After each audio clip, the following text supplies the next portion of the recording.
Capítulo 5. Ário, rei da Lacedemônia, escreve a Onias, sumo sacerdote, para fazer aliança com os judeus, sendo os lacedemônios descendentes de Abraão. Hircano constrói um soberbo palácio e se suicida, para não cair nas mãos de Antíoco. 461. Ário, rei da Lacedemônia, a Onias, saudação. Vimos por certos títulos que os judeus e os lacedemônios têm a mesma origem, sendo ambos os povos descendentes de Abraão. Sendo nós então irmãos, nossos interesses devem ser comuns, e é justo que nos façais saber com inteira liberdade o que desejais de nós, e nos portaremos da mesma maneira a vosso respeito. Demóstenes vos entregará esta carta, escrita numa folha quadrada e selada com um sinete, onde está impressa a figura de uma águia que tem uma serpente nas garras. 462.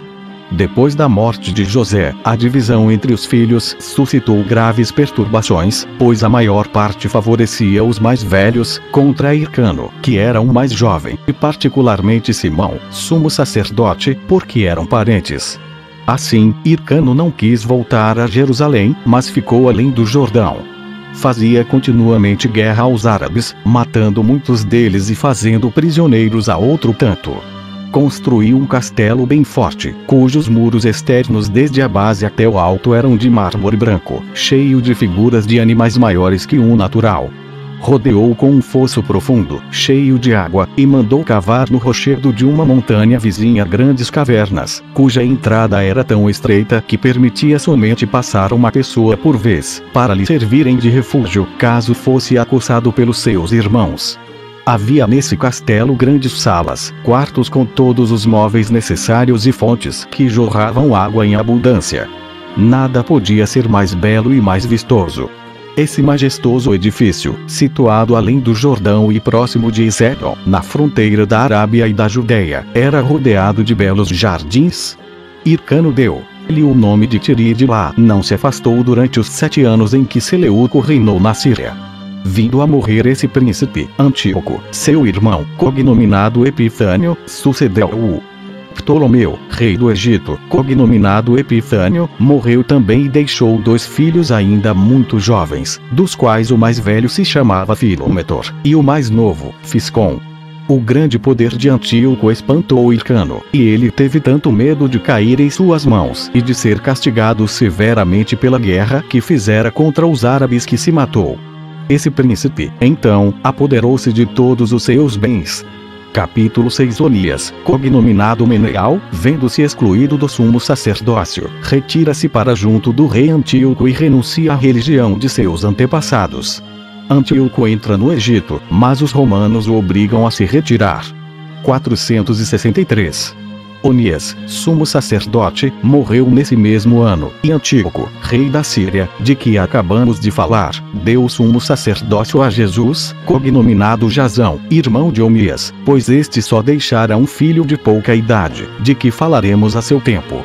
Mas Antíoco, depois, tendo ficado insatisfeito com Jasão, tirou-lhe essa dignidade e deu a Onias, cognominado Meneal, seu irmão mais novo, que era um dos 3 filhos que Simão havia deixado e que foram sucessivamente sumos sacerdotes, como dissemos.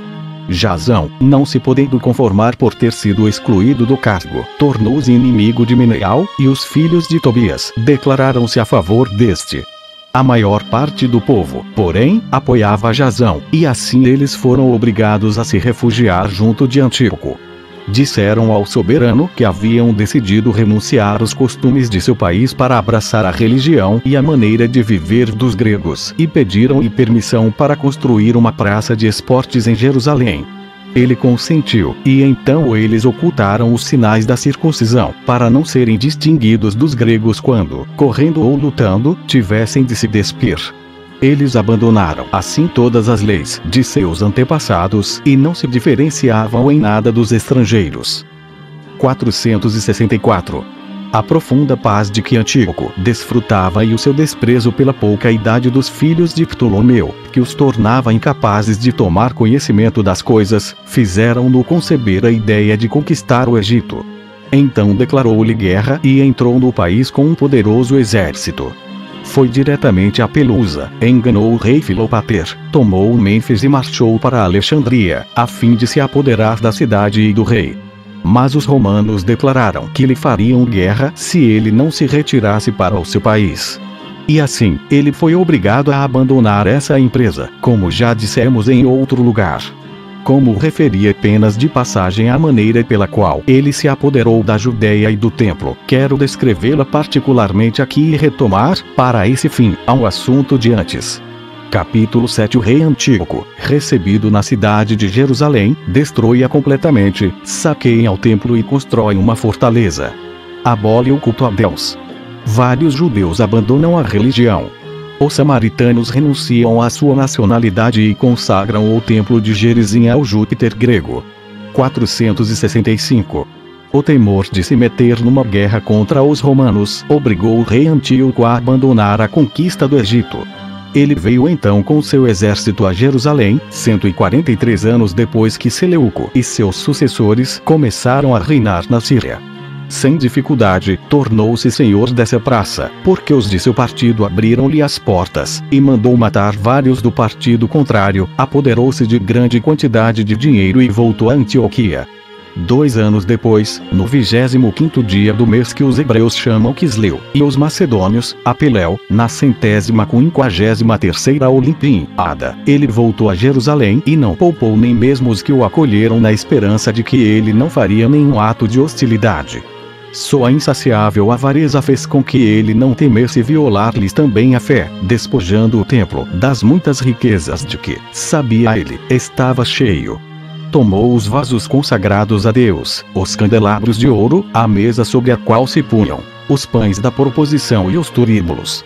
Levou até mesmo as tapeçarias de escarlate e de linho fino e pilhou tesouros que estavam escondidos havia muito tempo. Afinal, nada deixou lá. E, para cúmulo da maldade, proibiu aos judeus oferecer a Deus os sacrifícios ordinários, como a sua lei os obrigava. Depois de saquear toda a cidade, mandou matar uma parte dos habitantes e levou 10.000 escravos, com suas mulheres e filhos. Mandou queimar os mais belos edifícios, destruiu as muralhas e construiu, na cidade baixa, uma fortaleza com grandes torres, as quais dominavam o templo, e lá colocou uma guarnição de macedônios, entre os quais estavam vários judeus, tão maus e ímpios que não havia males que não infligissem aos habitantes. Mandou também construir um altar no templo e ordenou que lá se sacrificassem porcos, o que é uma das coisas mais contrárias à nossa religião. Obrigou então os judeus a renunciar ao culto ao verdadeiro Deus e a adorar os seus ídolos, e ordenou que se construíssem templos para eles em todas as cidades, determinando que não se passasse um dia sem que lá se imolassem porcos.